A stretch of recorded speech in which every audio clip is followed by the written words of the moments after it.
السلام علیکم ورحمۃ اللہ وبرکاتہ۔ کیسے ہیں آپ سب؟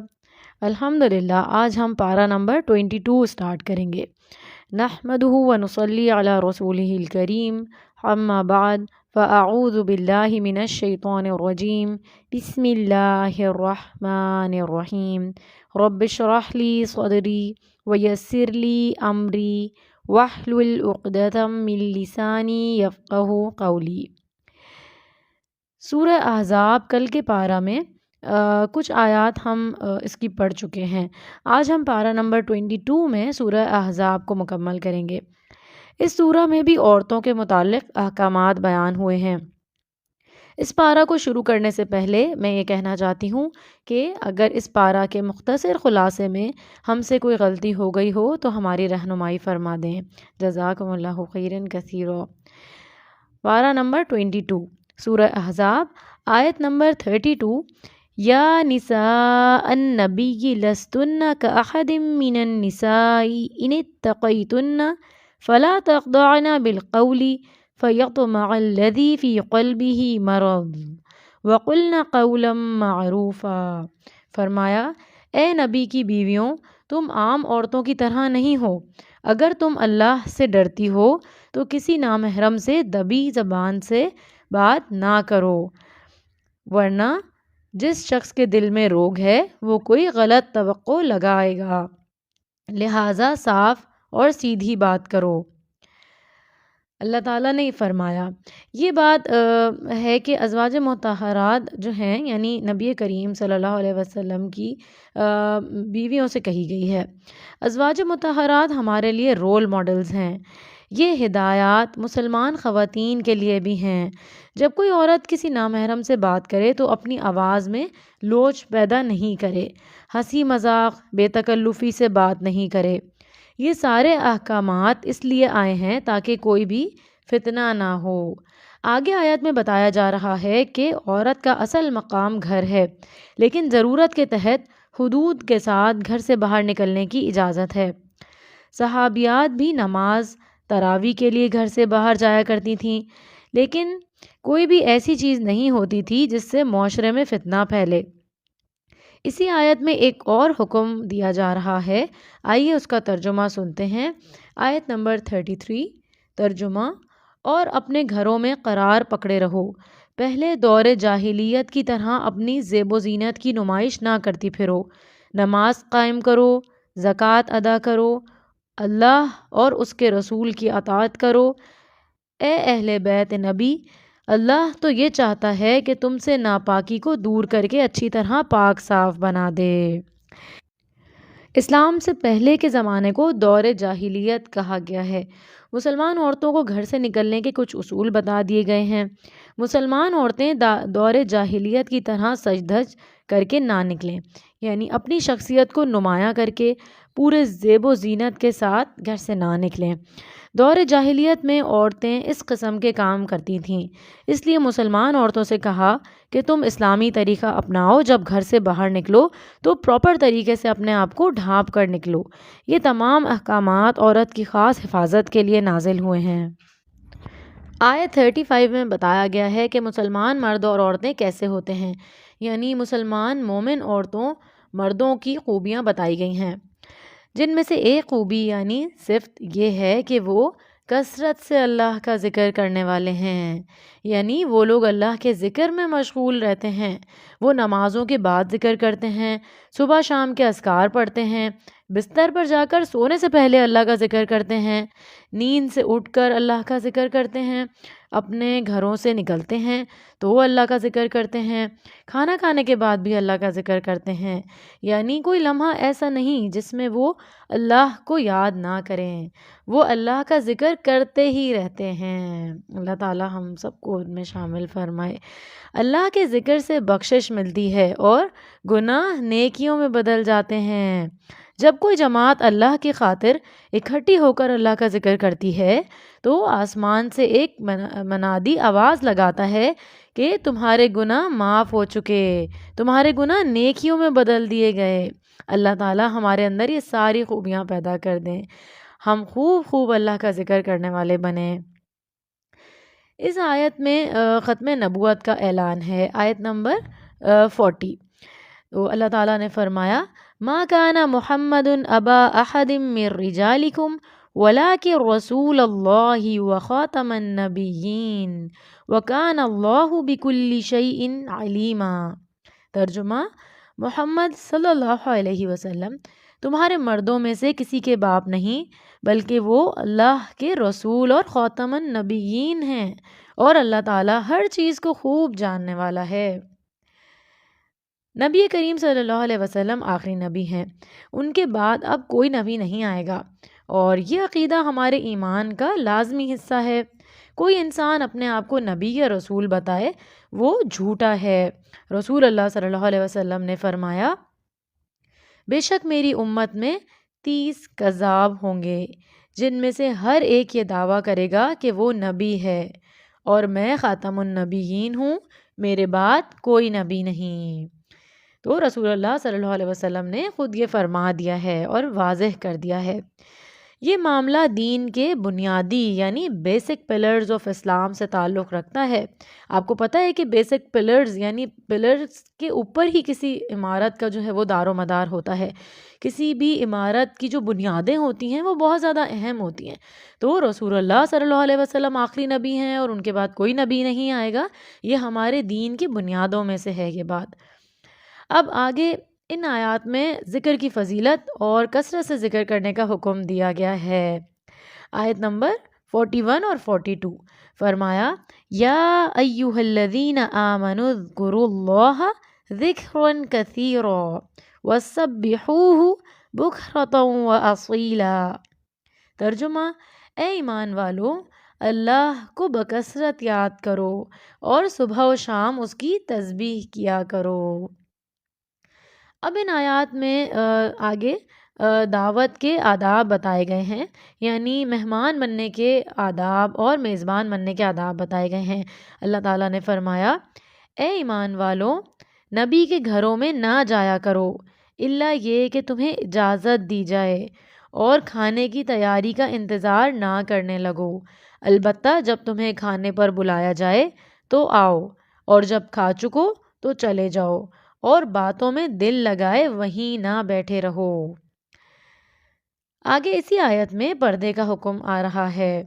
اس آیت کو آیت حجاب کہتے ہیں۔ مردوں کو حکم دیا گیا ہے کہ ترجمہ، جب تمہیں نبی کی بیویوں سے کچھ مانگنا ہو تو پردے کے پیچھے رہ کر مانگو۔ اب آگے آیت 56 میں درود و سلام کی اہمیت اور فضیلت آ رہی ہے۔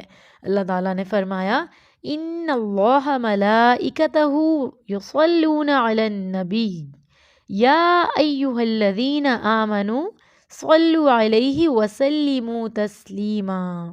ترجمہ، اللہ اور اس کے فرشتے نبی صلی اللہ علیہ وسلم پر درود بھیجتے ہیں، اے ایمان والوں تم بھی اس پر درود و سلام بھیجا کرو۔ ہمیں بھی نبی کریم صلی اللہ علیہ وسلم پر درود و سلام بھیجنا چاہیے۔ درود شریف کبھی بھی کسی بھی ٹائم چاہے لیٹے ہوں یا بیٹھے ہوں پڑھ سکتے ہیں۔ جو شخص ایک مرتبہ رسول اللہ صلی اللہ علیہ وسلم پر درود بھیجے اس پر 10 رحمتیں نازل ہوتی ہیں، 10 گناہ معاف ہوتے ہیں۔ تو آئیے ہم سب درود شریف پڑھتے ہیں۔ اللہم صلی علی محمد وعلی آل محمد کما صلیت علی ابراہیم وعلی آل ابراہیم انک حمید مجید۔ اللہم بارک علی محمد وعلی آل محمد کما بارکت علی ابراہیم وعلی آل ابراہیم انک حمید مجید۔ بچوں، ایک اور بات یہ کہ جب بھی نبی کریم صلی اللہ علیہ وسلم کا ذکر آیا کرے تو دل میں یا اونچی تھوڑی آواز سے صلی اللہ علیہ وسلم کہا کریں۔ اس آیت میں گھر سے باہر نکلتے ہوئے عورتوں کے پردے کے احکامات آ رہے ہیں۔ آیت نمبر 59 ترجمہ، اے نبی صلی اللہ علیہ وسلم اپنی بیویوں، اپنی بیٹیوں اور مومنوں کی عورتوں سے کہہ دیجئے کہ وہ اپنی چادروں کے پلو اپنے اوپر لٹکا لیا کریں، اس طرح زیادہ توقع ہے کہ وہ پہچان لی جائیں اور انہیں ستایا نہ جائے، اور اللہ تعالیٰ معاف کرنے والا، رحم کرنے والا ہے۔ اب آگے آیت 70 میں بات کرنے کے مینرز سکھائے گئے ہیں، یعنی بات کرنے کے آداب۔ آیت نمبر 70 فرمایا یا ایہا الذین آمنوا اتقوا اللہ وقولوا قولا سدیدا۔ ترجمہ، اے ایمان والوں، اللہ سے ڈرتے رہو اور بات صاف اور سیدھی کیا کرو، یعنی صاف اور سیدھی بات کرنی چاہیے، ہیر پھیر نہ کرو، دھوکہ نہ کرو، سچی بات کرو، عدل کی بات ہو اور درست طریقے سے بات کرنی چاہیے۔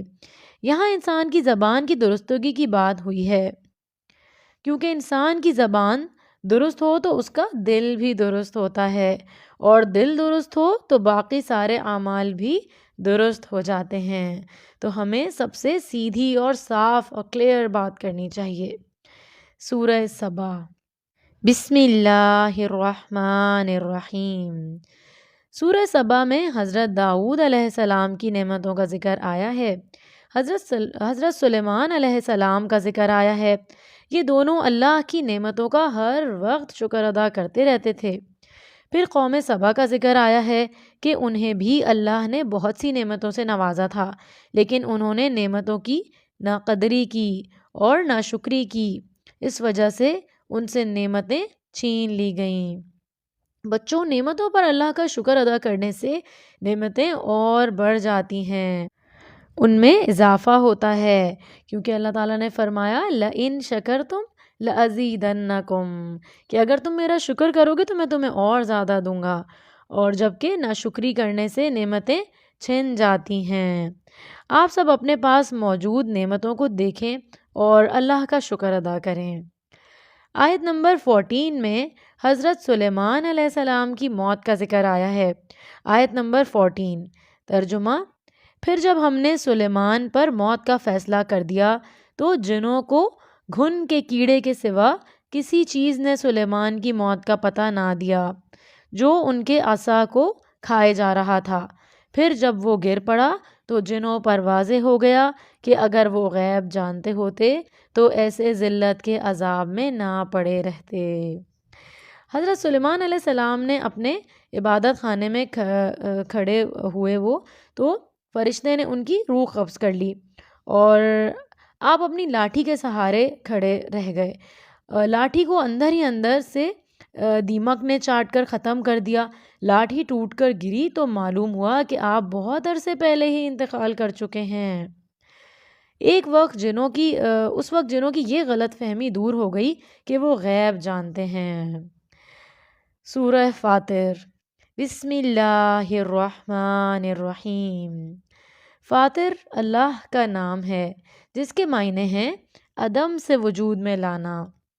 آیت نمبر 1 میں فرشتوں کی تخلیق کا بتایا گیا ہے۔